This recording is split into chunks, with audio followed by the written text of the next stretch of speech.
We're back again talking college football bowls and the NFL draft with Dave Syvertsen from ourlads.com. Dave, how's it going? Awesome. Just got the first look at the first game that we looked at, the UAB Miami of Ohio, and two of our fringe receivers are busting out in that game big time. So we're in it, and I'm glad we're doing this. Yes, don't forget, you can catch all of the other bowl reports that are going to be available. We already have one. This will be the second. And I believe we have, 3 more after this or 4 more after this? I believe 3 or 4. I think 4 once we get to the playoffs. That'll be okay. Yeah. All right. So on this show, how many games we got? I think we got 4. That's it? Wow. A lot of players. Yeah, a lot of players in 4 games. Again, like we said, I mean, we could go a major deep dive and go into the free agents. We'll touch on them briefly if there's a standout player that we feel is a, quote, sleeper. But we're not going to dive into every single one of them. I think we should spend time on guys that we feel are draftable or at the very least the preferred free agents. Well, we'll start out with the Florida-Oregon State game. Is that the first one on our list? That is, yes, sir. All right, and unfortunately, no Richardson. No Richardson. Yep. No Shorter. No Torrance. No Miller. Cox was dismissed from the team early in the year. You're looking at over a handful of their draftable guys that I do think are going to get drafted won't be playing in this game. Yeah, that's a shame. That's a Las Vegas Bowl. That one's on December 17th at 7:30. So, we don't get a chance to see Richardson. We talked about Richardson, and that is available on the channel and, of course, at ourlads.com. You can get the link there either way. But not only did we talk about Richardson, but we have the individual quarterback clips, and we also have the main quarterback clip where we talked about all the quarterbacks that are currently in Dave's top 10, which I'm sure that list has already changed. So, all right, Gervin Dexter, he's playing though, right? Yes, sir. I mean, he is playing, and I confirmed it, and he's definitely going to go give it one more go. He is one of the most polarizing players in the entire draft class, not just in this game, not just along the defensive line. He's got that Albert Hainsworth type body, that type capability of dominance, but like him, he just disappears for long stretches, and he's done it all year. The one positive on his game that will not go away, every team will say this about him, he is a supreme run defender. If you put him in your defensive line, I think he probably is going to favor towards those 3-4 fronts. Okay. He will make a difference there. How much is that valued in the NFL right now? That's the question. But this is a player that has all the tools: the height, the weight, the speed, the get off. He's just really rough around the edges. Gets off the ball a little too slow. His hands are not accurate. Not sure about the effort always being there. I don't have any inside information there. It's just from my perspective, it looks like the engine runs hot and cold. But I mean, I've seen and heard as high as the 3rd round. And right now I'm thinking more early day 3. But he'll get drafted. He'll be in the league. He will be playing next year. Okay, but like you said, he's going to be more in the line. He's not a pass rusher. Right. That's not what you're looking at. He's right. Is he more like Zachary Carter then in that respect? Because I know Carter may have a little bit more pass rushing skills, but right. That's not his game in the NFL. Yeah, if he makes it in the NFL. Correct. I do think he's got much more size than Carter did, and Carter's kind of like that inside-out hybrid. Dexter is a gap. If you want a zero gap and put him over the center and have him man both a gaps, that he can do that. He won't be shifting outside. He just doesn't have that kind of get off. But you think Dexter's a better pro prospect? I do. I think there's much more ceiling here to work with, and if he gets with the right coach, and I think there's going to be a lot of coaches that are going to fall in love with him at their pro day, maybe at the combine. I think he'll go higher, and I think he'll be a better player than Carter. But Amari Burney, the linebacker, is he more in the line of a pass rusher? What's his game? He has like the mix. I mean, you're gonna have a hard time finding where he needs to play in your defensive scheme. So he might not be a fit along every team, and that can definitely drive down your value draft weekend. But he's a guy that, with his play on the field, increased his stock immensely this year. He's had a career high in snaps this year, and he went off. He led the team in sacks, tackles for a loss, 2 interceptions, two forced fumbles. This is a kid that can line up off the ball and on the line. I think his best position is going to be off the ball, but he's going to need to prove that he can factor in coverage. If not, I'm not sure there's enough juice there to really factor as a pass rusher. And this game, this defending, offenses right now is all about defending the pass. What kind of value does he bring to the table in that regard? That's the question mark. All right. And then might as well also just on defense talk about Trey Dean. Yeah. Because Dean's also a draftable prospect. He has that cornerback. He's the cornerback skills as well. What do you see him as far as an NFL player? Yeah, the physical package is there. He's a former corner. He's playing much more safety now, but there's some nickel in his game. A lot of teams use the nickel safety role now when they don't want to get trounced by the run game. So they instead of bringing a corner on, they'll bring the safety. But you have to have the coverage skill set. And Dean's skill set and his background give me the thought that he can play that role in the NFL. Been scouting him pretty hard for 2 years. I did think he was going to come out last year. It's a guessing game, just with these bowl reports. You don't know who's coming out. You don't know who's going to use that extra year of eligibility from COVID. But now he's definitely going to be out in the draft this year. The body is there. The speed is there. He is one of the most aggressive defensive backs in the class. There's just too many mistakes on tape for him to really get projected higher than day 3 right now. Okay. And then overall, before we move on, the only other player that's worth mentioning as far as a draftable prospect would be their offensive tackle, correct? Yeah.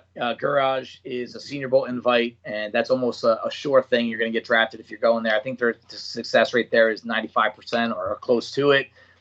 He's going to turn 25 in October. He's on the older side. He's got guard tackle experience. In my opinion, he'll move inside at the next level. That's going to happen a couple of times with a lot of the tackles. I think there's at least 7 or 8 tackles in this class are going to get shifted inside. I think some of the issues that he has with body control and mirroring quick pass rushers, it can get hidden inside.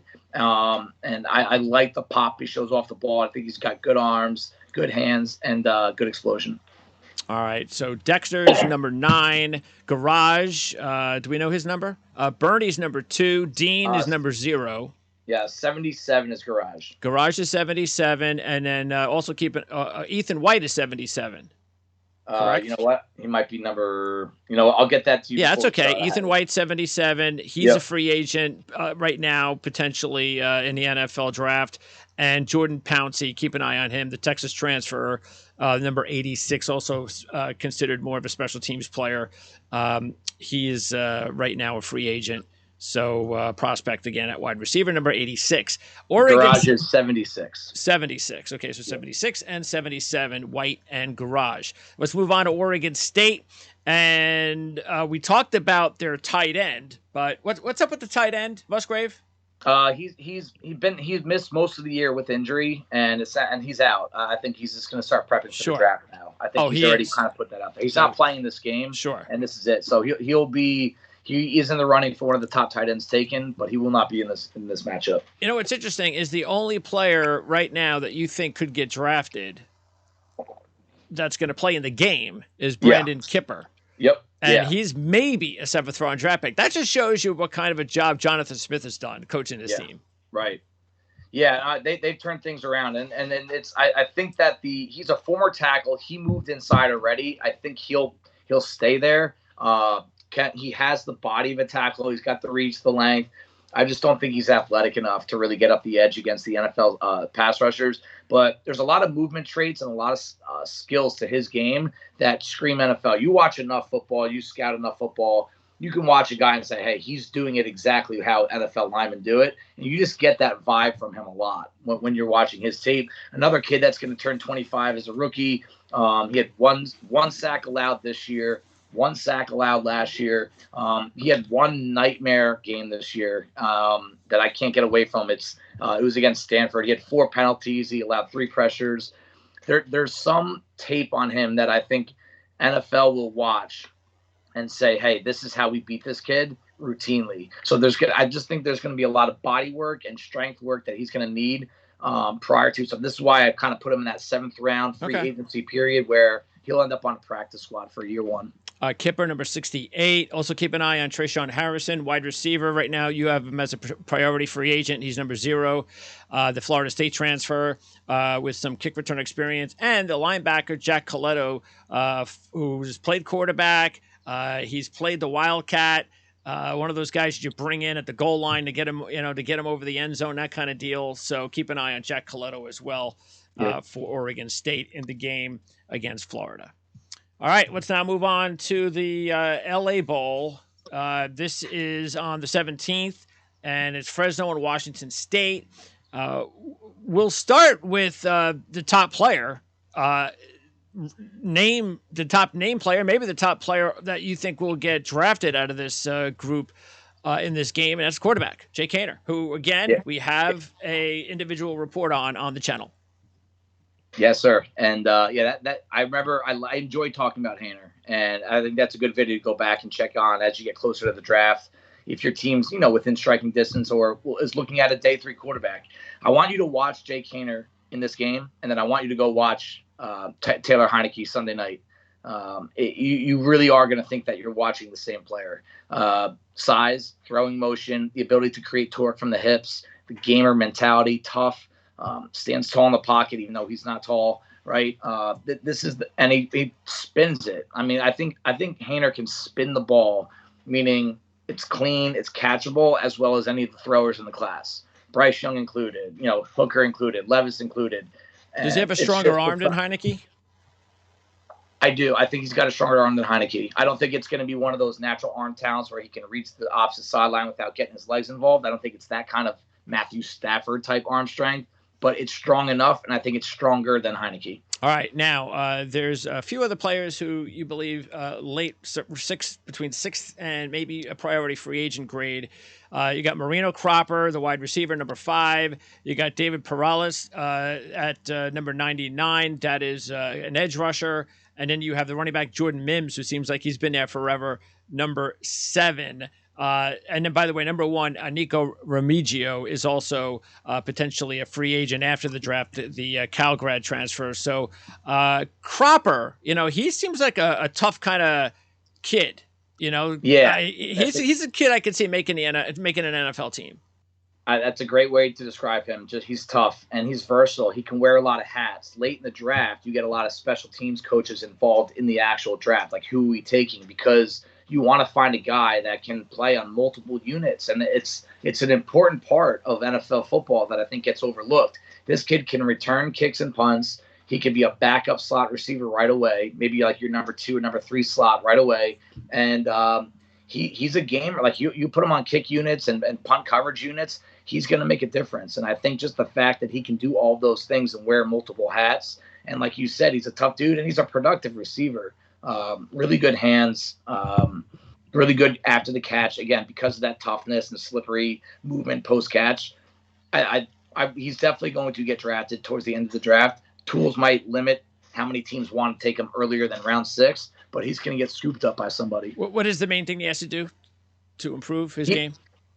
He's got to run. He's got to make sure he can play fast enough. You want to be quicker than fast as a slot, but you still have to have that minimum, and that would be the one question. So if he runs fast enough, he's even like maybe sleeper candidate that he could have a nice long career, not a star, but nice long career in the league. Absolutely. Okay. All right, and then talk about the other guys. First of all, Mims. We'll stay at talk a little bit about Mims. I know he's been around the program quite a while and has done a lot of good. Yeah, just good at everything. Kind of like a scaled back version of Charbonneau when we talked about him from UCLA. Just a kid that can do everything. He's got soft hands. He's got 1 fumble since the start of 2018. He had a big year. He had 14 touchdowns, over 1,100 yards, and he's got the size. He's a kid that can run in between the tackles in the NFL and fall forward and push the pile. All right, and then let's talk about on the defensive side of the ball, the kid David Perales, far and away the top edge rusher on the team this season. I mean, if it wasn't for Perales, this team would be in a lot of trouble rushing the passer. But right now, you have him graded potentially as a 7th rounder for somebody that has had a lot of production rushing the passer the last couple of seasons. Why do you think yourself and NFL scouts won't look at this guy as anything better than maybe a 7th round draft pick? I think the speed, the get off, and the length, and just the sheer power, all of those are kind of like average to below average when you're talking about draftable prospects. Is it the competition then? The reason he's getting all those numbers? Competition, low level competition, but also he had a lot of hustle sacks, and I don't want to knock that against him. Just that engine. You want that. You want all your pass rushers to play like they're on fire, and that's what he does.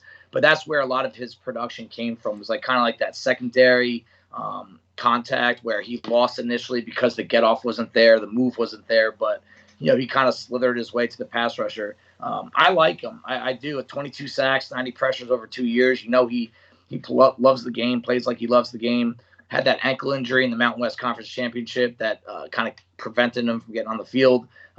So I think that when you compare him to the other 10, 15, 20 edge rushers that you think you're going to get drafted, he's just a hair below all of them, athletically and physically. But these are the kind of guys you like to bet on late in the draft, just through sheer effort and energy. And on the Washington State side, now Deion Henley, the linebacker, opted out. So where would he have fit in? Where do you think he fits in the NFL draft?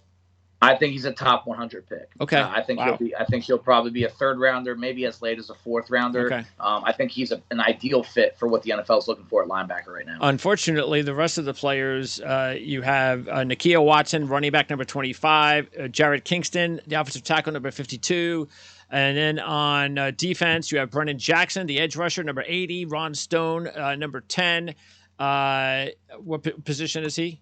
He's an edge. Another edge rusher, just like Jackson, and Armani Marsh is the cornerback.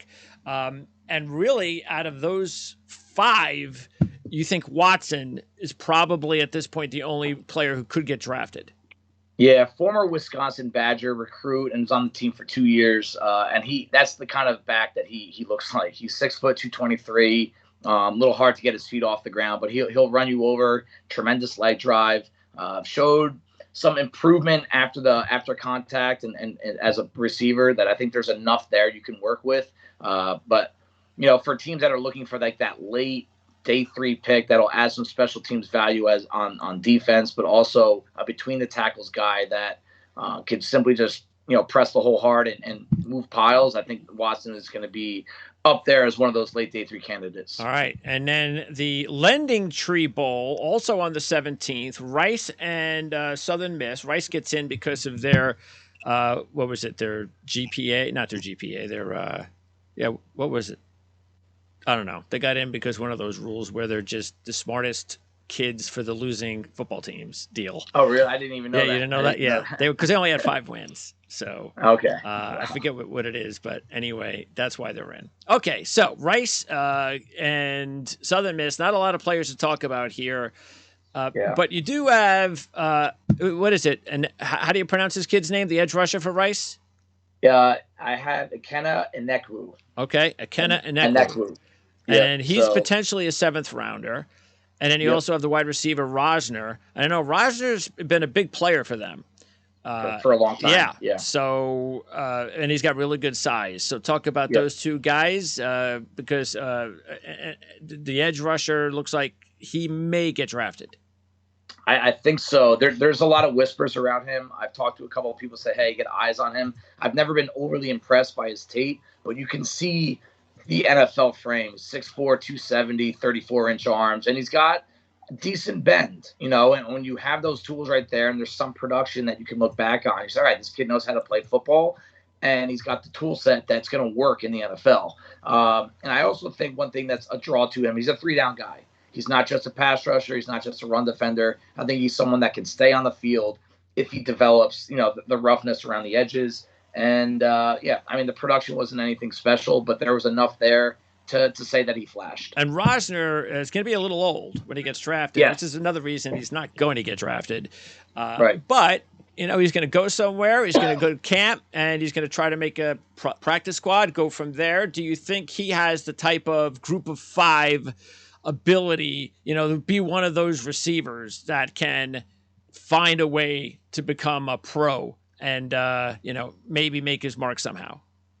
He's got some David Sills in his game. Former West Virginia receiver. He was a quarterback prior to. Just did not grade out athletically as well as many were hoping. Kind of like in the 4.6 range, right? And that's what I'm seeing with Rosner. He's 6'4", 210. He's kind of wiry, strong, really good ball skills. Set the school record for yards per catch over the course of a career.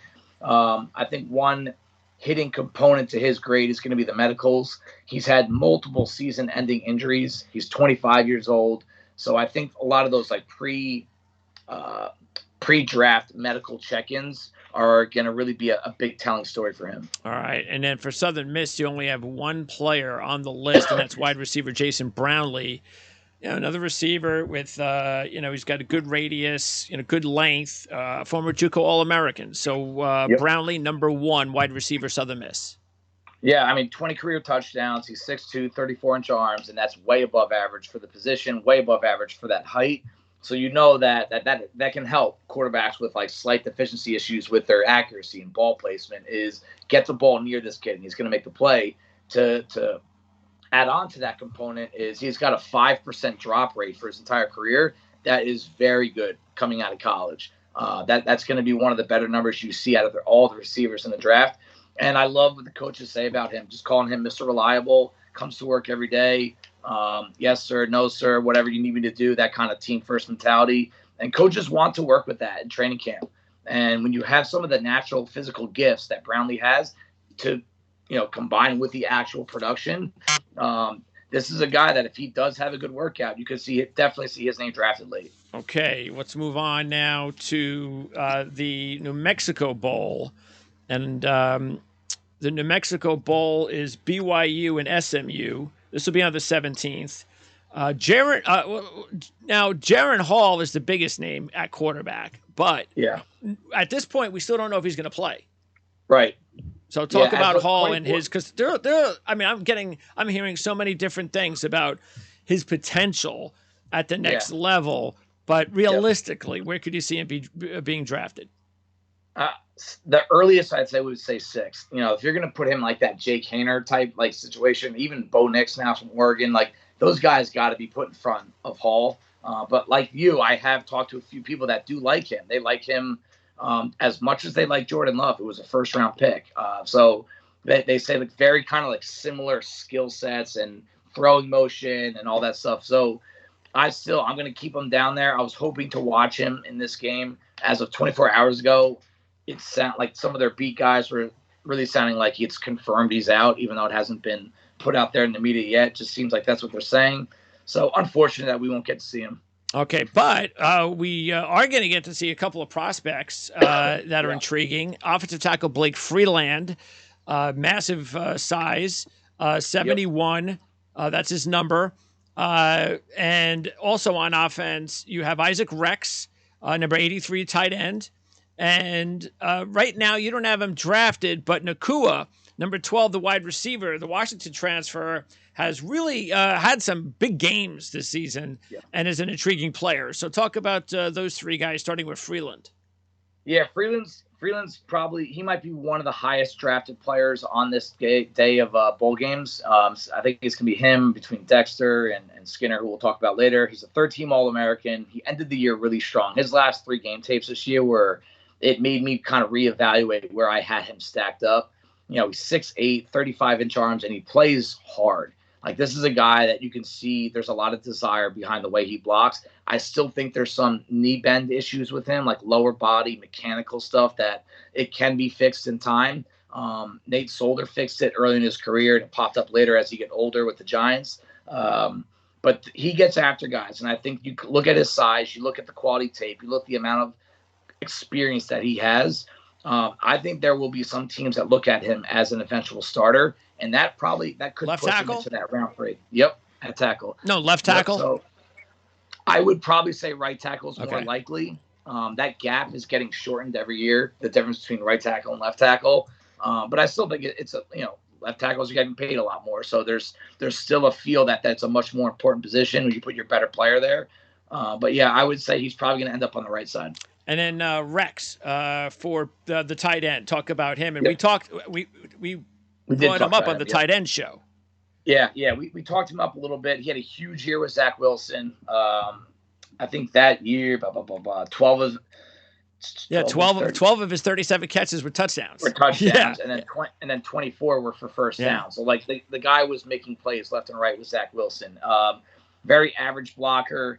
We're gonna need to see some of his times. Is he a really good enough athlete to, we know he can catch the ball. We know he's got good ball skills. Can he get open? Right? Can he beat coverage against NFL safeties? And he's another one that's going to turn 25 during training camp. A lot of these BYU guys come out, an extra year or two older. I think the basic tool set is there. There is enough production on tape. This is such a strong tight end class. This is one of the further I get into it, I think it's going to be one of the strongest we've ever seen.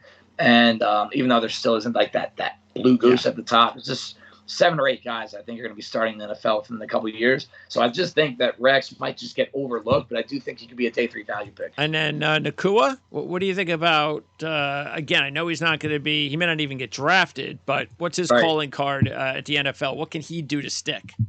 He's just got a great feel for routes and ball skills and windows and windows and coverage. I think that he's advanced mentally. It looks like he just knows what he's doing more than some of these other guys, and he needs to. These guys that don't have that elite athletic burst and speed and downfield ability to separate, they need to play like this, and he already has that down. So a team that's looking for a possession-type receiver, I think they're going to give him a good look. And then the other players to keep an eye on, Clark Barrington, offensive guard number 56, and running back Chris Brooks, who you think could be a priority free agent. He was a grad transfer from California, so keep an eye on both those guys. And then on defense, you have Caleb Hayes, number 18. He really has the type of length you're looking for at the position. Oregon State transfer. You think he could get drafted? He was really good in 2021, like really good. And it just we didn't see the same feel for routes this year. So I think that tape and maybe a lack of long speed, he got beat downfield a few times. It might kind of bump him down to that free agency period. All right. And then their opponent is going to be SMU. No Rashee Rice, right? Yeah, that's still nursing the foot injury. Where does Rashee Rice land in the NFL draft? I think he's a second rounder. Wow. Outside shot at round 1. He's one of my favorite senior receivers, probably my favorite senior receiver over Cedric Tillman, just because he didn't play much this year. But I think he's got the goods when it comes to just attacking the ball in the air. He's a 4.4 kid. I think he's a second rounder at worst. It's nice to see because a lot of times you get these receivers with those types of offenses that SMU runs. Right. And right. The 5th round, 6th round, they never seem to work out very often. But you believe Rashee Rice will break the mold there. I do. Okay. I do. Tanner Mordecai throws the ball to Rashee Rice. Of course, he was with Oklahoma. Lincoln Riley at first, transfers over to SMU. So lower, he goes from Power 5 to Group of 5, and it benefits him tremendously. He puts up some really big numbers, but we're not looking at a draftable quarterback here. No, I think he'll be in camp with someone, but just way too many turnovers. That the Cincinnati tape's going to kill him. It's going to keep coming back up in the process, I bet. And as many touching the ball over way too many times, especially in big games, big moments. Offensive lineman Jalen Thomas, priority free agent. That's where you have him going, number 71. On defense, you have Levelston, number 96, and Phillips, number 6, the 2 edge rushers. Which one has a better chance? Just based on tools alone, it's Levelston. He was on the Senior Bowl watch list, and he was on the list that I get prior to the year as well as being someone that could get drafted. Did not have a good year, but the tools are there. 6'5", 266. Heavy-handed. Just the issue is he's also heavy-footed, so he just has a hard time, getting that initial burst off the line to give him the initial separation. But I think if you're going to ask me which one of these guys is going to get taken first in free agency, it's going to be the one with more size. Oh, yeah. All right, now let's talk about the last bowl, the Frisco Bowl, also on December 17th. And no Seth Luttrell. I was surprised about that firing, considering because it looked like he was going to get fired last season. They run off the end of the season games. I think they won 4 or 5 straight to get to a bowl. Right. good season this season. They go to the championship game, and then they fire. And you know what? I don't understand that. There must be a reason, but I'm sure he could pick up a job anywhere as an offensive coordinator because he was the hot list about 4 years ago. That shows you sometimes you got to take it while it's hot. Yes. Yeah. So Bennett, who was I think he's the former SMU coach, defensive coordinator for the team. And he is coaching in this game, the interim. There's 2 players to keep an eye on. Both of them shouldn't get drafted, though. Number 2, Gaddy, the safety, and number 1, linebacker Katie Davis, who has been around for all 4 years. He has clearly been the big name on defense for the school. So I'm intrigued by Katie Davis. Me too. I mean, that's the position I played when I played. I have a soft spot for just, tackling machines that, they're just consistent year to year between the tackles. But, with the way the NFL is now, I mean, he is a liability in coverage. I mean, anytime you watch the all 22 of him and dropping back into coverage, the fluidity in the hips and the light feet and just the feel for routes, it's just not there. I do think he could make it as a special teamer. Okay. There's a lot of competition for those spots. You have a lot of Katie Davis types coming into the league. And so I think he's going to have to prove that he can really excel there. I hope he runs fast because I do like him. I would love to see him get a priority look somewhere. Tackling machine, leader of men type. Can he play in some sort of box set where they don't have to rely on him to do too much movement? Yeah, I mean, and even the average athleticism in the NFL for that kind of player, like the day 3 pick, he's a box linebacker. I still don't know if he's going to hit those numbers. That's where the 3 cone and the short shuttle. He doesn't need to be a blazer speed wise, but he needs to be able to be explosive in short areas, and I don't know if he has that. All right, and the team that North Texas will take on is Boise State, and J.L. Skinner, definitely the player to keep an eye on. Number 0. This kid is a physical safety, and combined with his ability in coverage, this is a kid that, I know he's not going to go into the first couple of rounds, but he might be one of the better 3rd, 4th round defensive backs that could end up having a very successful long career in the NFL. I agree with you. He's a lesser version of what the Ravens got in Kyle Hamilton. He's, like you said, he's not a 1st rounder, he's not a 2nd rounder, but he's that kind of player where you are confident you can line him up in multiple spots. And it's not, exactly working out for Kyle Hamilton right away. I mean, some of that stuff does take time. But I think Skinner brings in that similar body type and versatility. He's great in coverage. He can man up tight ends. He's much more athletic, and he's just as long as most of them. Plays stronger than his 210-pound skinny, lean frame would suggest. He is a strong physical contact kid, and he's a great run supporter. I mean, that kid does not have any hesitation in his game when he approaches the ball carrier that's coming downhill at him. High success rate tackler, like you said, 4 interceptions this year.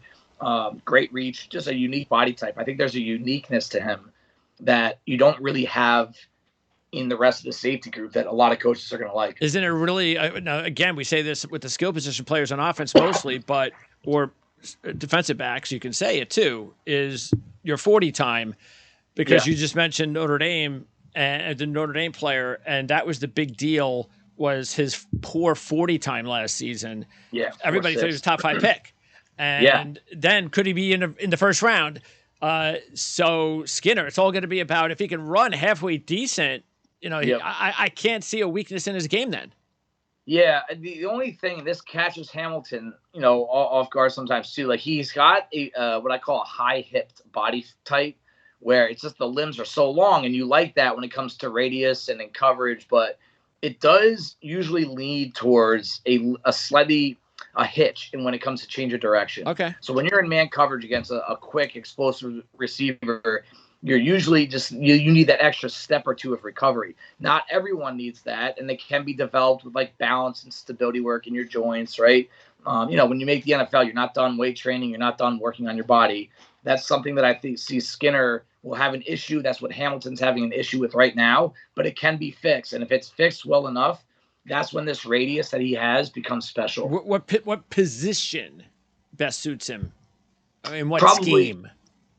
I would say a box safety. a safety that's going to be mixing it up with tight ends. He's an extra run defender, especially for the defenses that run a lot of nickel and dime. He's the guy that you can creep up towards the point of attack. I wouldn't want him in center field. He can do it. I wouldn't want him, in charge of a deep half. Yeah, you're wasting it. Yeah, you're wasting his physical talents out there. Exactly. There's too much he can do against the tight end. If you can defend the tight end, it gives you a huge advantage against some of these teams that are really capitalizing on teams that don't know how to defend them. And then the other players are all free agent types, including George Holani. They're very productive running back.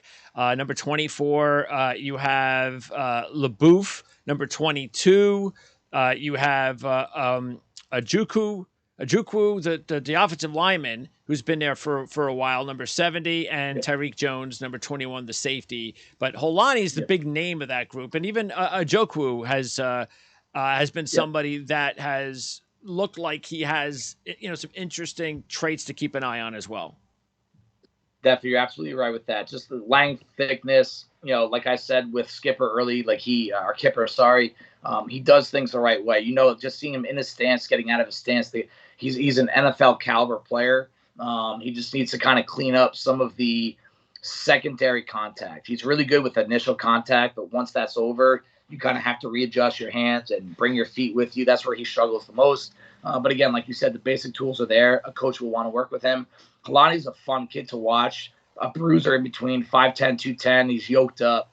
Had a 1,000-yard year as a freshman. Dealt with some couple injuries the next couple years, and comes back. And I think this is the best I've ever seen him this season, and lately too. I think he's had a really good season down the stretch, and also great hands. If you remember Doug Martin, from Boise State years ago, first-round pick from Tampa Bay. That was one of his, had an average career, I'd say, but one of the things that separated him in the pre-draft process, other than running a 4.4, was just great hands. And I get the same feel for him when I watch him catch the ball. It's natural, it's easy, and he's immediately into his yards after catch as the ball touches his hands. Martin was part of those really good Boise State teams. Yeah, that's when they were breaking the playoff system, right? Okay, so Jones and LaBouffe, anything there? Yeah, I mean, LaBouffe is like a height, weight, speed guy. He's got 34-inch arms, which is like almost out of this world for that position. And, there are certain teams, Seattle being one of them, like it's like they can't say no to that. They see it and they just want to bring it in, draft it, free agency, whatever. The question will be, can he run? He's been in and out of the lineup this year. I think there's just some issues with route recognition and balance and control. But again, the tools are there, and the tools will get you a look. Before I let you go, I want to ask you about a couple of players in the NFL right now, a quarterback. One that we're going to see this week, Desmond Ridder. Yeah. He seems to be one of those quarterbacks, those non-first round guys that could make it, that could really have a long career. Maybe he's not. Maybe his ceiling is like Matt Ryan or something, but he could do well in the NFL, and now he's going to get a chance. And hey, if they win this week, they might be tied for first place in the division. And wouldn't that be something? So what do you think about Ridder's ability in the NFL? And are you going to be surprised, not surprised, based on how well or how much he struggles over these next few games? I don't think it's going to make the Falcons any worse. And I think it can only make them better. Because the league doesn't have the tape on him yet. All right, that's part A. The league had years of Marcus Mariota tape. And you could see it started to break down for him a little bit as he went on. And athletically, Mariota is a great athlete, right? But Ridder, if you don't forget, the kid was a 4.4 athlete, and he can run with the ball. He's a gazelle, and he uses that when he needs it. And I think Arthur Smith is probably one of maybe 2 or 3 ideal coaches for Ridder, where he's developed that entire offense this year around the running game almost to a fault. I mean, early in the year, like you have Drake London, you have Kyle Pitts, you guys aren't throwing them the ball well enough, right? You just keep running the ball. And I think that's a situation that's going to only help out Ridder, that he's not going to go out there and throw the ball 40 times a game, and they can also use his legs as an accessory to their already established running game. That's going to create a lot of RPO attacks, misdirection, counters. I think that the team itself is going to be better because of Ritter. Is he going to take the league over right now? No, but I do agree with you. The maturity, the balanced skill set, and who he's with. This is a big deal. Who he's with as a coach can definitely put his career on that right track where he'll be outplaying guys that were taken in front of him. Just imagine when they draft a full-time number one running back, which they haven't done yet. So, yep. Well, I will tell you this: if Saquon Barkley hits the market, that's who I think. That's where I think he's going to go. Yeah, they got the money.